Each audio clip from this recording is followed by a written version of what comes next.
Throughout history, humanity has achieved incredible things together. We built civilizations, we crossed oceans, we reached the moon. But alongside every great achievement is another pattern, one that has repeated itself for thousands of years. We divide ourselves. Nation against nation, religion against religion, neighbor against neighbor, sometimes even family against family. It's easy to believe our enemies are simply evil. But what if the real question isn't who our enemies are? What if it's why humans keep needing them? Because the uncomfortable truth is this: throughout history, some of the strongest communities were united not by what they loved, but by what they hated. And if that's true, what does it say about us? Throughout history, humanity has achieved incredible things together.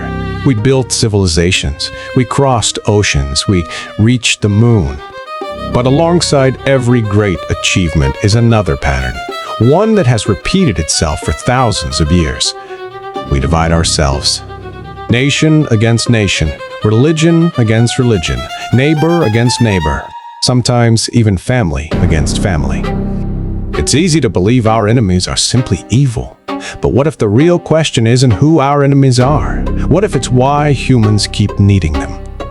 Because the uncomfortable truth is this: throughout history, some of the strongest communities were united not by what they loved, but by what they hated. And if that's true, what does it say about us?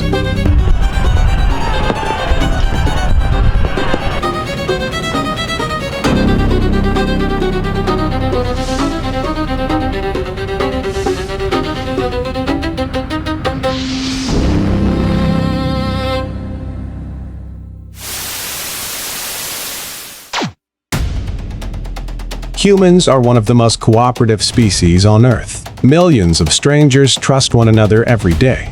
You trust engineers who design bridges you'll never inspect, pilots you've never met, doctors you've never known, farmers you'll never thank. Civilization itself is built on cooperation. So why does the same species that depends on cooperation repeatedly fall into conflict? Why do societies keep dividing into us's and them? Why does every generation seem to find a new enemy?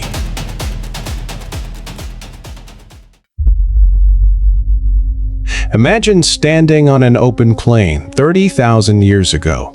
Your tribe has food, fire, children, shelter. Then another group appears on the horizon. You don't know them. You don't know their intentions.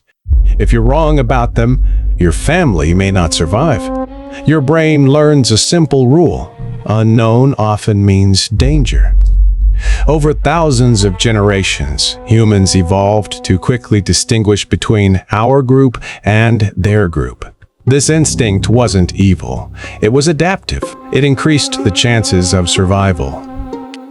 The instinct remains, even though the modern world has changed. Today, the other tribe may not live across the valley. It may support a different political party, a different sports team, a different religion, or simply hold different opinions online.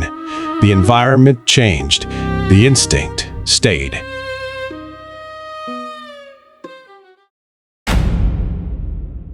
One of the strongest ideas in social psychology is that people derive part of their identity from the groups they belong to. Family, nation, profession, culture, religion, sports teams, political movements. Belonging feels good because it answers one of humanity's oldest questions: who am I? But identity has a hidden side. The stronger the us becomes, the easier it is to create a them. Research has shown that people can develop favoritism toward their own group, even when the groups are formed randomly and have no meaningful history or conflict. Sometimes, simply being told you're part of one group rather than another is enough to change behavior. That suggests something important. Division doesn't always begin with hatred. Sometimes, it begins with identity.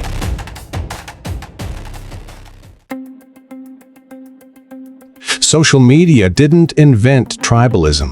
It accelerated it. Every platform rewards engagement. Conflict generates engagement. Algorithms often amplify content that triggers strong emotional reactions, including outrage and moral certainty. When people spend more time surrounded by those who already agree with them, opposing groups can begin to feel less like neighbors and more like enemies. The result isn't just disagreement, it's polarization. The human brain, built for small tribes, now navigates a digital world of billions. The ancient instinct meets modern technology, and the consequences scale globally.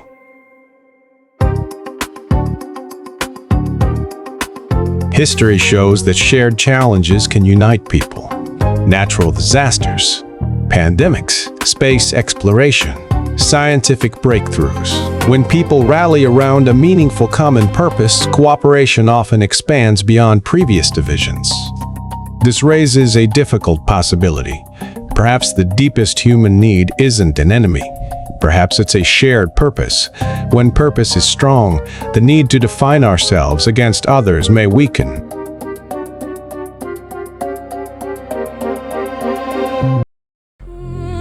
Every generation believes its enemies are uniquely dangerous. But beneath different flags, languages, and ideologies, the pattern repeats. Humans search for meaning. Humans search for belonging. Humans search for identity. And when those needs aren't met through purpose, creation, or community, an enemy can become a shortcut. Not because hatred is inevitable, but because defining who we are not is often easier than discovering who we truly are. Human theory: people don't become stronger because they have enemies. They become stronger when they find a purpose powerful enough that they no longer need one.